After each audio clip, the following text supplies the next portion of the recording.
Bonjour les amis, Brian Malonga, étudiant de Wika Science. Aujourd'hui, j'aimerais parler d'un petit sujet, mais on ne sera pas long, on sera bref, comme d'habitude, on sera concis. Ce que je veux, ce que je vais dire, je pense que ça va choquer un peu quelques personnes. Bon, en tout cas, je pense que ça va choquer les personnes qui ne sont pas intellectuellement calées. Je pense que les personnes qui ne sont pas intellectuellement équilibré. Je pense que les gens qui n'ont pas un cerveau plein, un cerveau à moitié ne comprendront pas très bien ce que je vais dire. Je me suis rendu compte que en Afrique, il y a beaucoup trop de, il y a beaucoup trop, il y a beaucoup trop d'erreurs qui se font dans les églises en fait. C'est pas que je combat les églises, mais quand même, africain, s'il te plaît, ce n'est pas en allant du lundi au lundi à l'église que tu vas développer l'Afrique. Ce n'est pas en priant de 7 heures du matin jusqu'à 7 heures du lendemain que l'Afrique va se développer. L'Afrique a besoin des gens qui vont s'investir dans les sciences. L'Afrique a besoin de beaucoup de businessmen, car c'est grâce à l'économie qu'on va faire bouger l'Afrique. L'Afrique a besoin d'hommes et de femmes courageux qui vont se lever et qui vont dire mince, trop c'est trop. L'Afrique a besoin de ces hommes-là qui seront prêts à faire des sacrifices incroyables. Je regardais un film la fois passée, le titre c'est La Brigade des 800. En fait, c'était un film qui relatait la guerre entre la Chine et le Japon. C'était une ville où il y avait des militaires chinois. Les militaires chinois devaient protéger la ville, quelque chose comme ça, parce qu'ils attendaient que les alliés, donc les Européens, puissent les aider et tout, et tout, et tout. Mais c'était les Japonais les ennemis. Ce que les Japonais faisaient, c'est-à-dire qu'ils voulaient rentrer dans le bâtiment où étaient les militaires chinois. Ils ont essayé de venir, ils ont essayé de cascader, de rentrer par les fenêtres. Ça n'a pas pu. Ils ont essayé de venir par le sous-sol, ils n'ont pas pu. Ils ont essayé de faire toutes sortes de choses, ils n'ont pas pu. Ce qui m'a blasé dans le film, c'est que les militaires japonais ont fait l'échec. C'est-à-dire que une personne monte sur le dos, l'autre monte sur le dos de l'autre, l'autre monte sur le dos de l'autre, et ainsi de suite. Vous voyez un peu le poids. Mon Dieu, je me demande même comment est-ce qu'ils ont fait pour faire ça, hein. Waouh, mais quand même, c'est incroyable.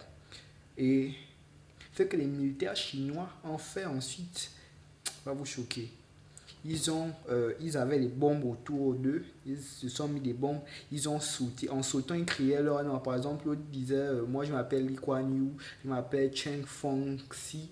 Au moment où il saute, il prononce son nom, Li Xiangfei. Après, il lâche, il ouvre la bombe et boum. Et, et plus qu'ils, quand ils descendent, ils atterrissaient sur les tas des Japonais en échelle. Donc, ils détruisaient les échelles japonaises là, en tuant aussi leurs ennemis, en emportant leurs ennemis avec eux. Ils ont fait ça sous les yeux de tous. C'est-à-dire qu'il y avait une ville, la ville était là, eux étaient dans le bâtiment, mais il y avait une autre ville, on les observait, on les voyait, on regardait un peu comment est-ce qu'ils leur combat comment est-ce que le combat se déroulait. Et le film m'a profondément et m'a véritablement ému parce que je me suis dit que les Chinois ont vraiment souffert pour arriver là où ils sont aujourd'hui. Et ils doivent être respectés. Mais qu'en est-il des Africains?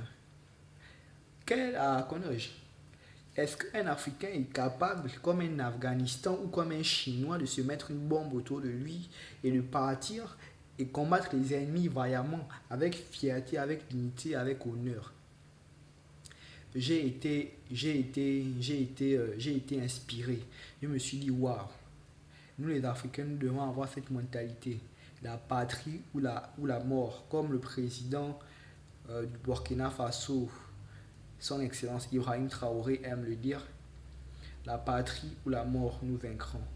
Mais c'est pour vous dire que mes frères, arrêtez s'il vous plaît de croire que Dieu va envoyer Saint-Michel Archange pour venir, euh, pour venir se battre à notre place. C'est faux.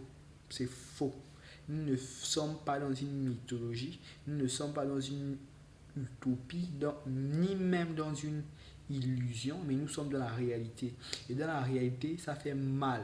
Dans la réalité, c'est douloureux. Dans la réalité, des hommes doivent mourir, des hommes doivent verser leur sang, des hommes doivent faire des choses dures pour que le monde puisse évoluer. Comme par exemple, apprendre à parler de nouvelles langues, c'est dur pour ceux qui ont appris à parler de nouvelles langues alors que ce n'était pas leur langue d'origine, alors qu'ils parlaient déjà peut-être une langue. Je vous assure que c'est compliqué.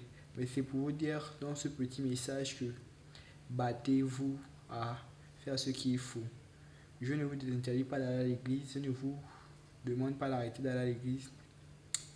Mais ce que je vous demande, mes frères, c'est qu'il faut être équilibré. Il faut savoir quand c'est le temps de Dieu. Et la Bible dit, il y a un temps pour toutes choses. Il y a un temps pour tout. Il y a le temps pour prier, il y a le temps pour faire la guerre. Même dans la Bible, j'ai eu les histoires où les Hébreux, les Juifs partaient à la guerre.